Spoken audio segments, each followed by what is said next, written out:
दोस्तों अब UPSC, EPFO, APFC और यू एग्जामिनेशन में लगभग 40 दिनों का समय बाकी है। आप प्रिपरेशन के किसी भी स्टेज में क्यों ना हो, आप लोगों को अब रिवीजन स्टार्ट कर देनी चाहिए। आप लोगों को अब रिवीजन को और प्रोक्रेस्टिनेट नहीं करना चाहिए। अगर आप लोगों का सिलेबस कंप्लीट हो गया है तो आप लोगों को मल्टीपल कंपोनेंट्स की रिवीजन प्लान करनी चाहिए। अगर आप लोगों का कुछ पोर्शन कंप्लीट हो गया और कुछ पोर्शन पेंडिंग है तो जो पोर्शन आप लोगों का कंप्लीट हो गया है उसकी रिवीजन आप लोगों को प्लान करनी चाहिए।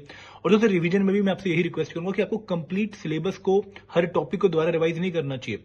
जो टॉपिक इंपॉर्टेंट है, जो एग्जाम में आने की प्रोबेबिलिटी काफी हाई है, उनको आपने पहले रिवाइज करना है। उसके बाद आपने लेस इंपॉर्टेंट टॉपिक्स करने हैं। और दोस्तों रिवीजन की टेक्निक सिर्फ पैसिव रीडिंग नहीं कि भाई आप दोबारा से अपने नोट्स लाके उनको पढ़ना शुरू करें, दोबारा से बुक्स लाके उनको पढ़ना शुरू करें, दोबारा से कोर्स की वीडियोस देखना शुरू करें। नहीं, this is not the right technique. अब आप लोग किसी भी तरीके से अपने नोट्स के थ्रू या फिर अपने शॉर्ट नोट्स के थ्रू आप रिवीजन को प्लान करिए और जो भी चीजें आप कवर कर रहे हैं उसके ऊपर क्विज पक्का दीजिए, क्योंकि यहाँ पे passive reading is not the best method for revision. Active recalling is the best method of revision. तो यहाँ पे जो भी आप कवर कर रहे हैं उसके ऊपर आपको प्रैक्टिस करनी चाहिए, ताकि आप देख पाए कि भाई आप लोग जो पढ़ के आए हैं क्या उसमें आप कंफर्टेबल हैं, क्या आप क्वेश्चन सॉल्व कर पा रहे हैं, क्या आप नॉलेज को मार्क्स में कन्वर्ट कर पा रहे हैं। तो यहाँ पे रिवीजन के लिए आपको पैसिव रीडिंग के साथ साथ एक्टिव रिकॉलिंग पे पूरा जोर देना है। और दोस्तों कम से कम दिन में 3 से 4 घंटे आप लोगों को रिवीजन शेड्यूल करनी है।